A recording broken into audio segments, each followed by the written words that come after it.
Welcome to Awareness to Action, a podcast brought to you by Northwestern Community Services Prevention and Wellness. I'm your host, Casey, a social worker and prevention and wellness specialist here in Virginia. Our goal is to bring you stories of people who are engaging in their communities in meaningful ways, to hopefully inspire and encourage you to seek those connections in your own community. Hello and welcome back to Awareness to Action. Today, Chief Wayne Sager joins us on the show. Chief Sager has served the town of Strasburg for 18 years, 6 of which as their chief of police.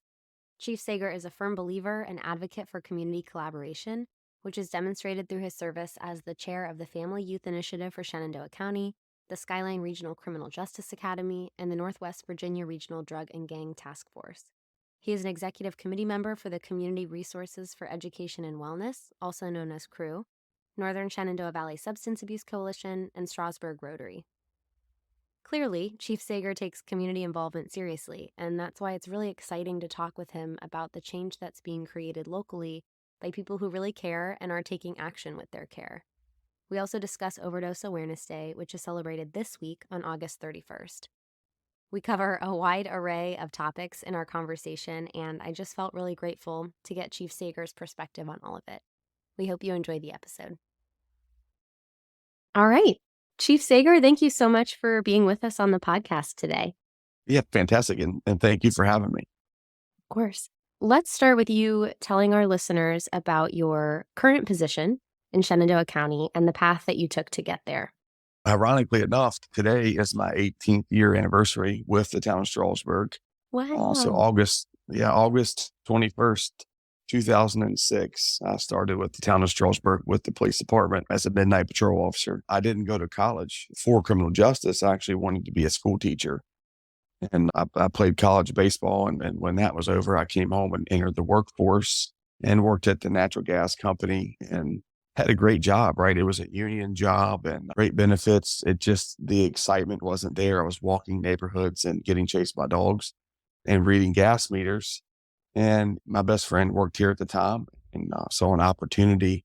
And so I really pursued law enforcement without having a job, meaning I was a pre-employment candidate. And so I paid my own way through the police academy to make myself marketable to agencies in the area. And I commuted back and forth to Weir's Cave, which was about 50 minutes or so from where I lived every day for several months. And I just really, really enjoyed it. And that's really what got me started and how I got into law enforcement in 2006. So for those of us who aren't as familiar with the process in entering law enforcement, you typically have some kind of contract or sponsorship set up to then go into the academy. And you were like, I'm going to do this on my own. Yes. Yeah. That program that I participated in is called a pre-employment program where candidates can be vetted through the academy and all their background checks and not be hired or sponsored by an agency. I was not hired by the town of Strasburg at the time or any other agency. And there were a handful of pre-employment candidates in the academy at the time. And over the years with Strasburg Police Department, we've had up to, I think, 5 or 6 that we've hired like that. And it's a lot for a smaller agency. Those opportunities are very marketable. For a larger agency, they have testing and they have hiring processes. A lot of times if we have an opening, we're going to the market to look for candidates. And so that program was very beneficial to our agency over the years. So to make that shift from the work you were doing before, this position opens up. It's not probably an average thought process to say, oh, law enforcement, I've never considered it before, but that sounds good. There must have been some kind of seed there. So can you speak to what kind of drew you to that open position? Yeah, a great point. In high school, we had a mentoring program. And so I was very interested at the time, actually, in game and inland fishery. I wanted to be in game warden. Of course, I was an avid outdoorsman and still are and hunted. But my father convinced me, you'll never be able to enjoy the outdoors or hunting because you're going to be working. That's going to be your busiest time of the year. And so I had a liking to that type of service and protecting of animals in the forest. And so I wanted to give back in that way.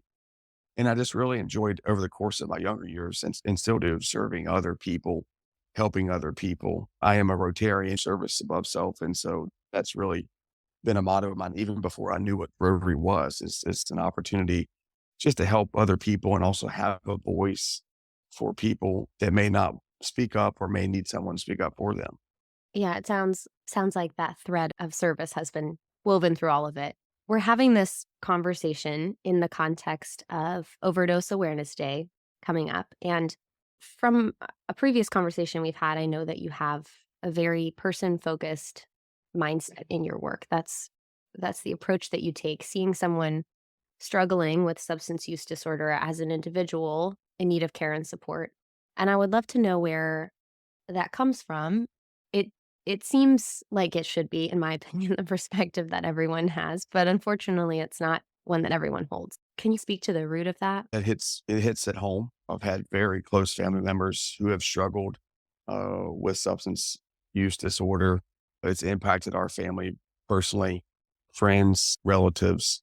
And so we have not been good in law enforcement when it comes to that mindset and not being judgmental, meaning that's not just a drug addict, all right? That is someone's parent, brother, mother that may have had an underlying traumatic incident. Because do believe with substance use disorder, trauma is definitely one of the major underlying contributing factors to that scenario that individual may be in. I am not a doctor by any means, but from my experiences in law enforcement and personally, you've seen individuals that suffered from something that resulted into this substance use disorder. And I feel like every day is an opportunity. And now being the chief of police here at Strasburg and have been for 6 years, I believe. And so trying to change that in our culture, meaning and in law enforcement through the executives of chiefs and sheriffs, is that we have drug court. They only help two people. To me, that's two is better than zero. Well, one is greater than zero, right? And at the end of the day, that one person, probably the ripple effect of that from generations to come is going to multiply. Can I quantify that? No, but you're breaking the cycle, right? You're changing someone's direction. But again, I say you're changing it. They are going to want to need to change that, right? They're going to want the all the things that we have at our fingertips, the resources, technology, that individual has to make a choice that they want to, and then be able to open that door and help them and guide them. That's been, where I've really focused on that person focused mindset. And then within our agency, I make sure, if I overhear an officer say something or we have conversations, I share that same message. Because being the chief of police here and we 20 some officers, we have conversations and a lot of them know my personal situation and the things that my family has gone through and loved ones have gone through. And say, explain that to them and get them to understand and have the same approach and mentality is that, yeah, we have a job to do to enforce the law, but we also have equally the same job as when someone wants help. We have the knowledge and education and awareness to help guide them in that direction or point a family member into that direction. Absolutely. That's such an excellent way of thinking of it. The way that one person multiplies over generations. That's a really powerful image. I'm wondering, you have 18 years in the rear view and in this, it was 18, right? Yeah, today's Yes. 18-year anniversary. Yeah. That's that's so great. So in these 18 years that you have in the rear view, I have to think that the conversations surrounding trauma and the many factors that can contribute to substance use, those have shifted. So I would just love to hear from you how you've seen that conversation evolve, what has contributed to a more general awareness that trauma exists and impacts all of us. Yeah, I think, and as a law enforcement, as a profession, we are getting better, meaning caring for our officers and caring for the community.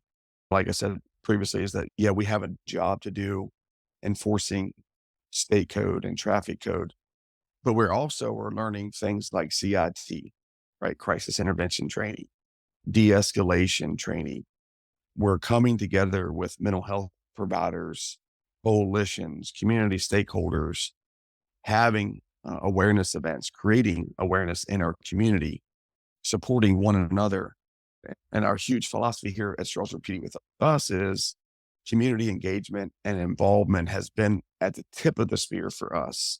We lock arms with as many community members as we can. We're not standing in front of or in back of. We will definitely stand in front of when evil presents itself, meaning, but I'm talking about for the general overall health and wellness.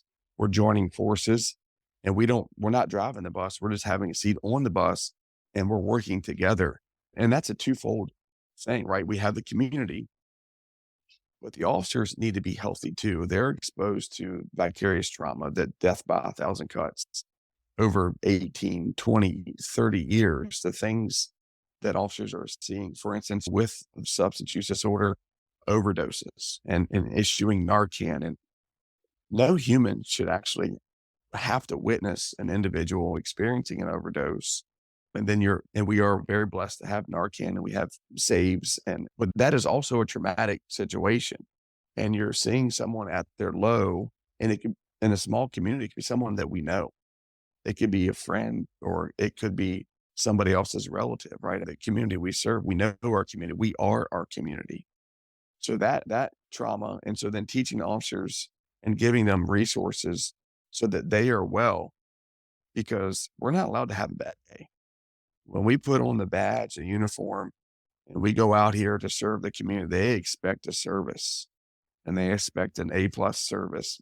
Just because Wayne went home last night and something bad happened to me, when I come to work today, someone comes in the police station, they expect my full attention. They expect me to have a smile on my face no matter what is being suppressed inside of me. They expect that service. So we're always checking with the officers, making sure that they have the things that they need at their fingertips, but also to letting them know it's okay not to be okay. We're allowed, when I say we're not allowed to have bad days in the community, that's when a community member's in a crisis, because let's be honest, they're not calling us to tell us to have a good day, right? Whether you stop somebody from speeding or there's a domestic situation or an overdose situation, it's typically that person is in crisis, and that crisis could vary. It's a crisis to the individual at the time. So we really need to care for ourselves. The whole airplane model, right? You think about when you get on an airplane, what do they tell you to do, right? You put the mask on yourself first before your kids. And that approach is so true. And so that's really been, I feel, for our agency, has been a great approach and it's been helpful. And as far as with the community and the trauma, it's no secret. Social media and technology, in my opinion, is not healthy for anyone, especially our kids. The things that are being targeted and they're seeing in these videos and certain things, whether it's bullying or what have you, it's made out to be a joke, but it's really not funny, because at the end of the day, it's hurtful. It could be hurtful to their classmates. They have young kids. And so we're starting to see that and try to have conversations and about how to deal with that. I would say, technology has played a critical role. Also, the heroin fentanyl crisis and the mental health crisis, the lack of resources and availability. COVID, I think, played a large role, and people in isolation. We were seeing that in our community. It's a lot of variables there. Yeah, and I just really appreciate the emphasis on taking care of your team. I think, again, as time goes on, we're learning more and more that those who are in frontline roles are truly impacted by the work that they do. And there has to be care, self-care. There has to be organizational care that's given back to employees who are in service to the community in order to be able to go on with the work. And as you were saying, not being able to have a bad day, okay, then we also need leadership who can say, as you did, it's okay to not be okay, but then I need you to stay home today and do what you need to do to get right, and then come back in and show up fully for the community. I think that's so important, because if someone's, has seen something the night before, someone, a crisis with someone that they know in the small community, there has to be that time. And then there isn't always, I understand that time doesn't always allow for that, but I don't know, I think that's a vital part of this too, like the acknowledgement that we can't always be expected to come back into work and be fully on. Sometimes you need a minute. Yeah. And that's, and again, from my perspective and leadership role, is that we need to be engaged and understand that Officer Wayne was on the scene of an infant death last night. So we need to be having immediate follow-up and making sure that you're engaged to what your people are doing and the things they're exposed to, and having those conversations and making sure that the supervisors understand we need to be talking about this, not suppressing it. Yeah. Being knowledgeable of what your team is experiencing so that you can adequately respond.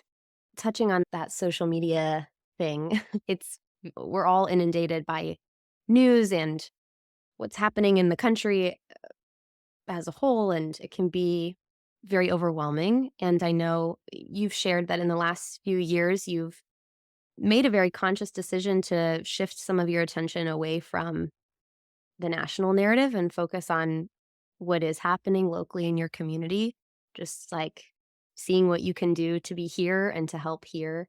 Can you tell us more about that choice and that process? Yeah, actually, here we lost 2 officers due to that national narrative. Let me back up and say we're very blessed here in our community. The support that we have, the things that were happening across the country, again, right at the touch of your finger, right? Facebook, Twitter, YouTube, all these things that we may not have known about previously is right there. And you're seeing it in your face. And depending on which news outlet is what version you're getting. And it's been a little while, but, like I said, losing some employees and really trying to engage with them, and that this is not good for your health. Saw the impact that it was having on them, really tried to talk with them. But at the end of the day, they decided to move on. And I support that, because at the end of the day, we want healthy humans. And if you're coming into something that's, impacting to that nature, I completely understand. And so that's really when I took a step back, and myself included. It was creating me some anxiety. You watch things and you're like, what can I really do about this? Yeah, people get on there on both sides and they're hateful to each other. And that really pains me when you see a community being divided by something really they have no control over, or something that is so far out there that we really need to focus right here at home and across the US. If, again, just my observation and opinion, if communities would stay community focused, I think as a whole, it would create a healthier environment for everyone. And so I really turned my focus towards our community, Town of Strasburg. What can we do right here? And of course, I live in a town over in Shenandoah County. What can we do to be a good community partner to create a happy, healthy community? And at the end of the day, and not only for our children, because I think that we may get to this, you have prevention and you have recovery services, and we have to have awareness, right? There has to be a threefold and all those things, and probably equal parts. How would you say one's more important than the other? And so really turning that attention, really active in our community with different organizations, our agencies very active in our community, and trying to preach that again down to the officers and just to anyone that I really can have that conversation with. Yeah, I was talking with one of my closest friends the other day about something I had read in the news, a really sad tragedy that had happened somewhere far away. And she was like, we're not meant to take in so much from the whole world. Like, we're not meant to have all of this information and to know every bad thing that's happening at the same time globally. Like, it is important to be aware, but also, like, our attention should be here. And I have just been thinking about that a lot ever since she said it. And similarly to what you're saying, like turning to the community that is around us and saying, okay, where am I needed here? I can't actually change that situation that I read about happening in a different country, but there's a lot happening in my own backyard, and I do very much have the tools to make a difference here. What has been the personal impact for you in making that choice to turn your focus more toward your community? I think it's first and foremost just my overall wellness, with just the anxiety and stress of laying in bed at night, worrying about whether it's going to be an attack on the U.S. or whatever it may be, right? You can't control that. And really focusing and dialing in on your spirituality and what can you do, make one positive impact or one positive encounter a day, right? And just it's just like we talked about earlier, breaking that cycle by one individual at a time. And so the same thing with law enforcement, trying to make that impact one person at a time, and then just apply that domino theory, which helped me in that regard. And really it's helped me then hone in all wasted efforts on something I can't control, honing that effort into something I can be part of and maybe have some sort of input to locally here. Yeah, I think when you talk to anyone who's very involved in their community, it's a very similar story of impact, like that sense of being able to address what's here rather than worrying about all the things that are out of your control. So I appreciate you sharing that. Looking again to community efforts and how people draw together in their community, I know that you and I are both huge fans of coalitions. I would love to talk about what your involvement in local coalitions has looked like and really why you think that they matter. Okay. Actually, I am the chairman of Family Youth Initiative Coalition. And it's really a grassroots coalition for healthier youth, healthier community, and a lot of partnerships, a lot of different seats at the table, which is great. And it could be something as just a small event, or just some sort of support to a local event, or we're trying to tackle suicide prevention and how do we work through that, and really redraft our mission and vision. And that coalition actually was started in the public school system here in Shenandoah County, I believe about 35 years ago, and they're a partner. And then the other, it's a nonprofit that I'm part of, and actually the president of now, is Community Resource Education and Wellness Crew. And so again, just trying to have a seat at the table and provide opportunity for us to create, basically empowering our community to live better longer.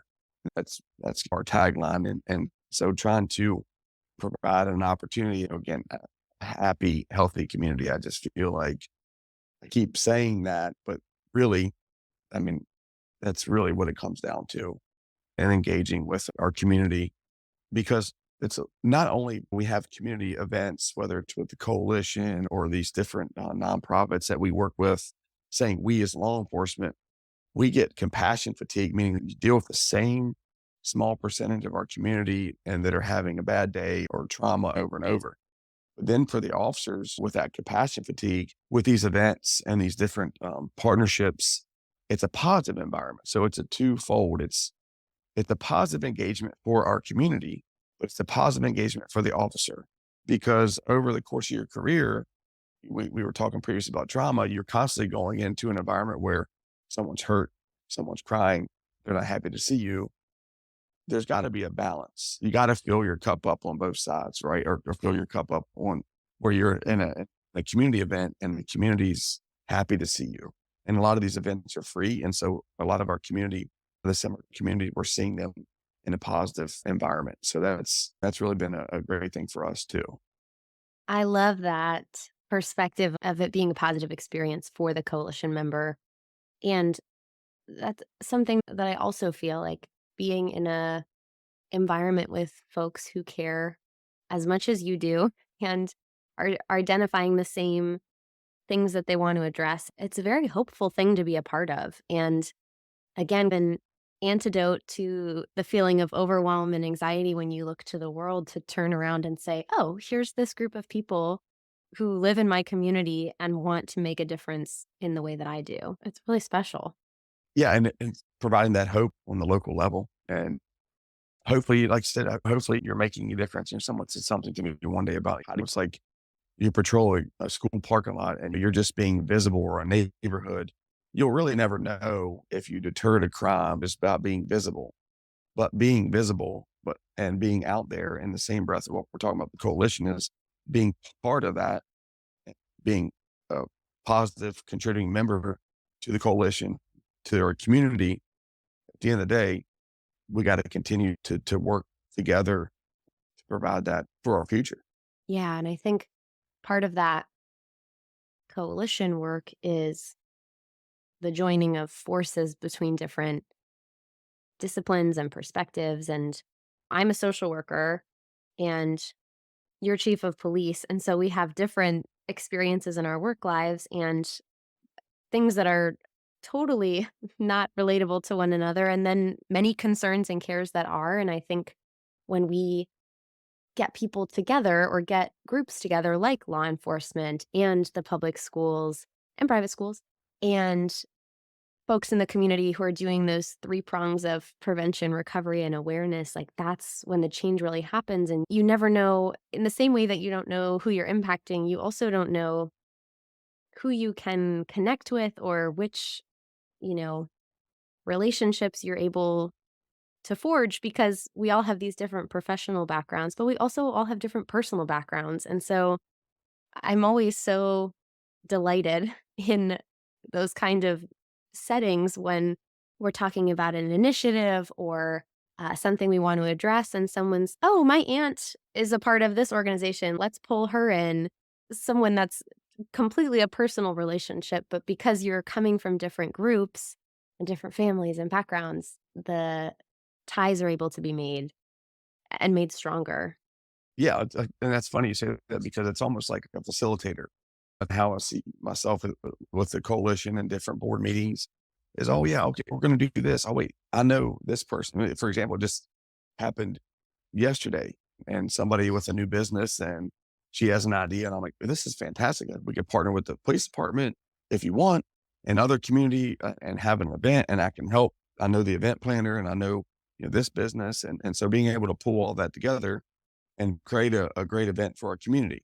And so, yeah, that's fantastic. Here in Strasburg, our quality of life has increased significantly, meaning with our events and the downtown space. And I don't know if you ever visited here, it's just beautiful how downtown is transformed and the flowers and we have concerts and community events.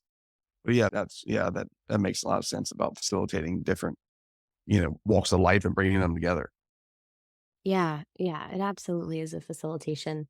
I have not visited there since before COVID. So I would love if you want to speak to some of those events and the things that are happening downtown. I would love to hear about it.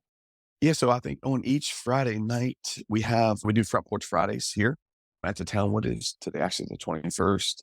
And so through the summer months, they do those every Friday here at the square, every Friday night in June, July, and August. And you can go to our website. Sorry, shameless plug there, but the town's website and a lot of those things are on there and they do different events. Cupid's Market, of course, our Mayfest is fantastic event. And that's the second weekend in May. We just had our National Night Out event and we participate in that. And it's always one of our biggest events of the year. So we put on a fantastic event. It is a stationary event. We have that right here next to the police department now. We were in the town park. We transitioned here. And in the winter or fall there in November, the town grilled cheese and tomato soup festival was just a huge festival for town. And a lot of times the police department, we jump right in. We cook grilled cheese, tomato soup and see, we have some pretty good or chefs here among the officers. And so we get some volunteers for that. But yeah, it's a lot going on here in town. And it is a fantastic place. It's growing. The town is growing. And our events have been just fantastic. But yeah, we'd love to have you come visit.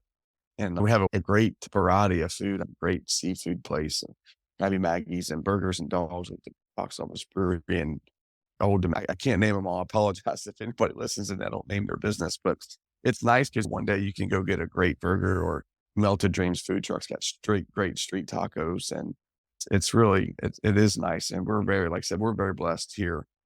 And the community is supportive of us. We've been through pretty significant events here recently in the town with some things that have happened. But our local community, they trust us. It takes a lifetime to build trust, but it takes 1 second to ruin it. And we want to make sure that we're continuing to build that trust and they trust us and we love them. They love us and support us. So we are truly blessed. Yeah, that is such a beautiful picture of what community life should be. Like things all through the year to celebrate and share together. I think it's impressive that the roster of events is so long. And it's a testament, I think, to the community when one event is started and everyone looks around at each other after and is like, oh, that went pretty well. And like people were really engaged in that. And it builds this momentum where then you get to a point where every Friday night, all summer long, you have something going on. And it sounds like new events happening all the time. That's a really special thing.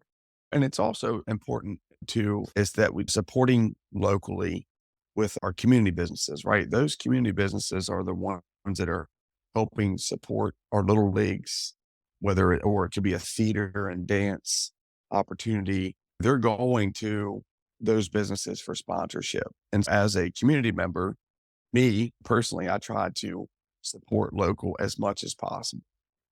And whether it's in the town of Strasburg or Woodstock in Shenandoah County, but try to keep that support, because at the end of the day, it goes back to really what I try to live for every day is trying to create a better, healthier community and trying to do that through a multifaceted approach, whether it's as a police chief or whether it's as a citizen and going out to eat or shopping. And so being able to support and promote those businesses because they support and promote us. I coach Little League and they support our teams. And so those, because it's easy to get on Amazon.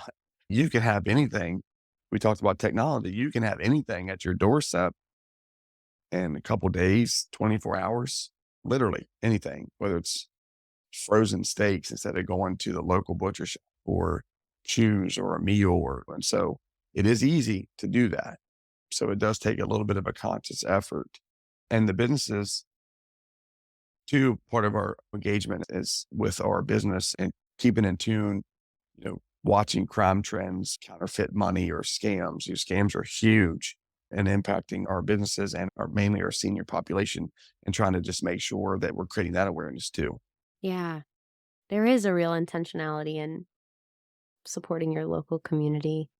And I think tying this to our conversation way at the start of this, when someone feels a part of their community and there is like real care surrounding them, it's easier to ask for help. I think it's easier to not get to a place of crisis because there is a trust, as you said. There's a knowledge that there are resources out there that can help me. And there's a little bit of hope that if I say, hey, I actually am struggling with this, I am struggling with substance use, can someone help me? There is someone there to help. There are resources there to help. And same as what you said before, if that one person gets help, you don't know who that impacts generationally or in the neighborhood around them. Yeah. And it's important, again, not being judgmental when your neighbor may be going through something. You may not be experiencing that, but you don't know what the future holds for you or anyone around you, your loved ones.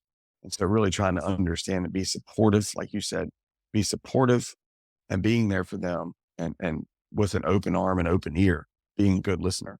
Yeah, that kind of brings us to another thing I wanted to ask you, which is just for anyone who's listening and feeling moved by this conversation on community, or where I guess we never even really were talking about Opioid Awareness Day. Maybe we should talk about that before I ask what I'm about to ask.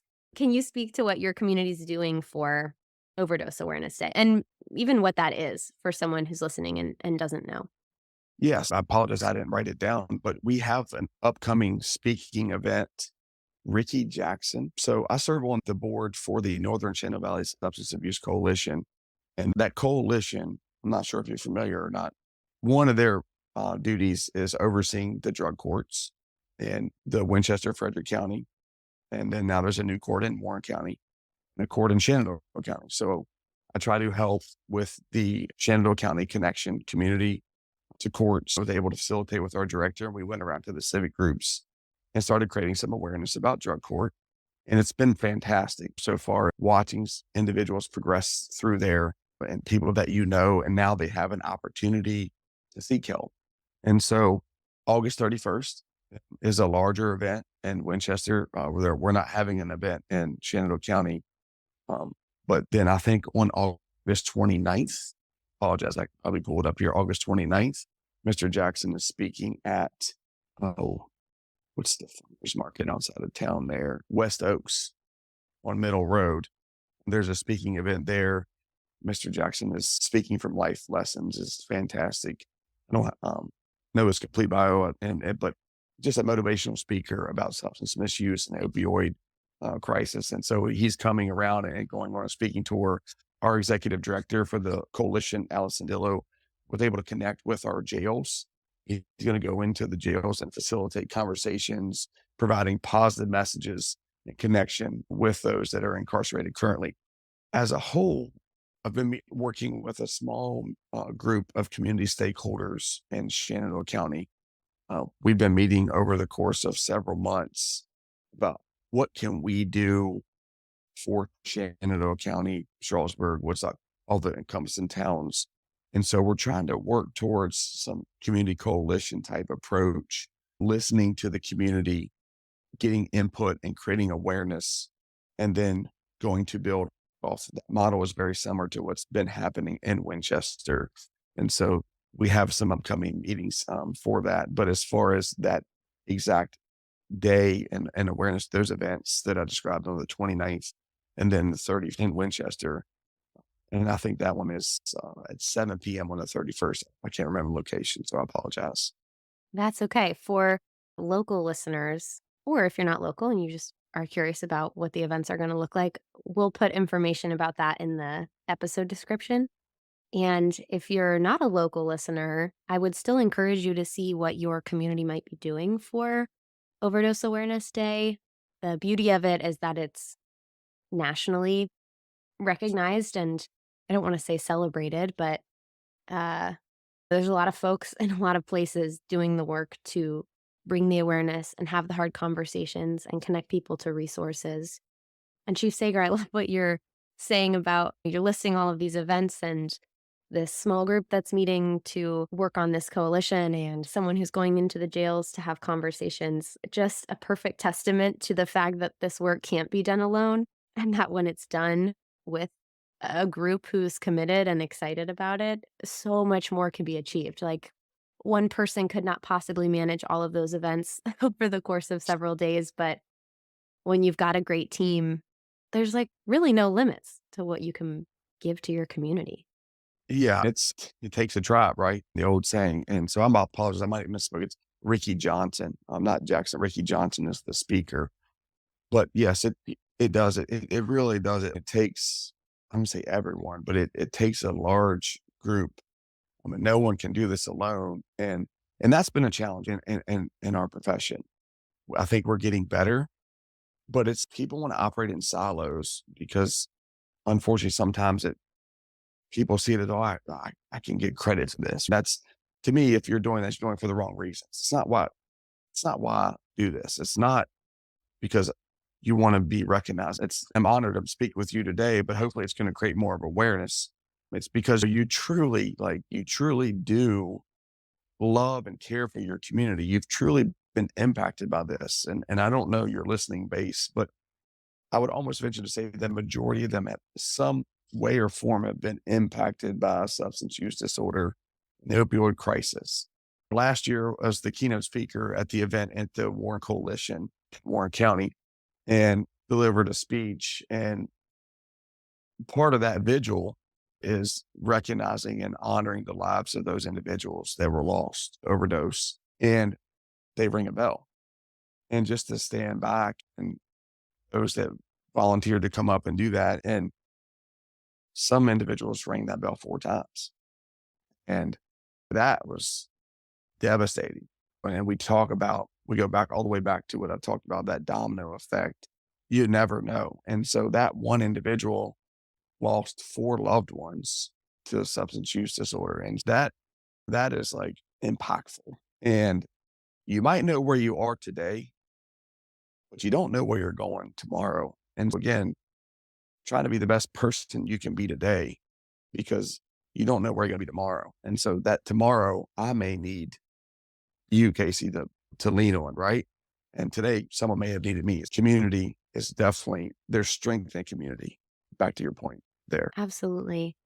For someone, this is what I was going to try and ask on. I realized we hadn't even discussed next Saturday's events.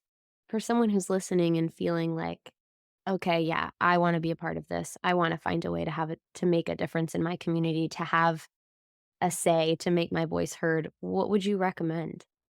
Where would you tell them to start? As bad as technology is, there's also a greatness to it. You can pick up your phone and make a video or publish something on Facebook or Twitter and reach, it could be thousands of people you can reach that way. Get involved in your community.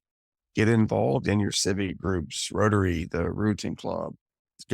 Seek out your local coalition. We'd love to have community members join us over here at Family Youth Initiative Coalition and get involved and reach out. You can always reach out to your local police department. Hey, what can we do to help? And reach out to Northwestern Community Services. I'm sure they can direct you in the right direction. So again, it all depends on what that individual is looking for. How big do they want to go? But yeah, so that's what I would say.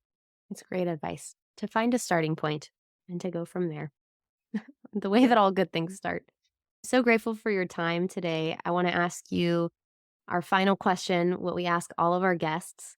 What does the process of awareness to action mean to you? Awareness to action. I think it's going to take action to create awareness, meaning that the work that you're doing, other people within groups and coalitions going out, this podcast is creating awareness, but it took the action to create the awareness. I don't know if that's corny or not when I look at it, because awareness it takes energy. If you're not doing anything, then you're not creating awareness. And so when you create awareness, I think it motivates people and you're getting them geared and funneled into the right direction, and you're bringing them together, creating community that's going to lead to action. Just like with our group that we're working over here in Shenandoah County with, is a gentleman had an idea. He reached out. We pulled together some community stakeholders, myself, the Commonwealth's attorney, and a couple gentlemen that are working through sobriety. And we're all come together. And with that awareness, we're forming an action plan to go out and provide to our community. I hope that was helpful. I think that's my thought. Absolutely. What would you say? What are your thoughts? My goodness. Gosh, I think that process is when you have awareness, either from your lived experience or from an experience you've seen with another person or education, or just when you hear about something and it lights that little spark and you think, I need to do something about that. This thing needs what I have to offer, and I'm going to do the work to make that happen. That's very vague, but taking the knowledge of something and saying, I actually think I do have the tools to make a difference here. And I don't know what that will look like, but I'm going to try. I'm going to make that first call or attend that first coalition meeting, even though I've never attended one and I'm not sure what I'll say. I'll just show up, and that will be my first action. Yeah. And I like what you said there about the tools, but also to refer to earlier, if you don't have the tool, but knowing where to go find it, or someone else may have that skill set. But yeah, so I don't know how close you are to our area and probably don't want to share, but in Winchester, they have those monthly community coalition meetings also. And I think that can also be found on the Northern Shenandoah Valley Substance Abuse Coalition, their website, and be able to find some of those information. And I would channel also your listeners to that there if they're wanting to get engaged. Yeah, we'll include all of that for those listening in the episode description. Chief Sager, I again just want to thank you for your time, and also just acknowledge that those answers to what awareness to action means, like, they change all the time, right? Like, my answer to that today is different probably than it was a week ago, and that it will be a week from now, because when you're in the work, you're learning new things, hopefully all the time. And so I just feel grateful for what you've learned and shared with us today. So thank you. Yes, thank you all very much for having me.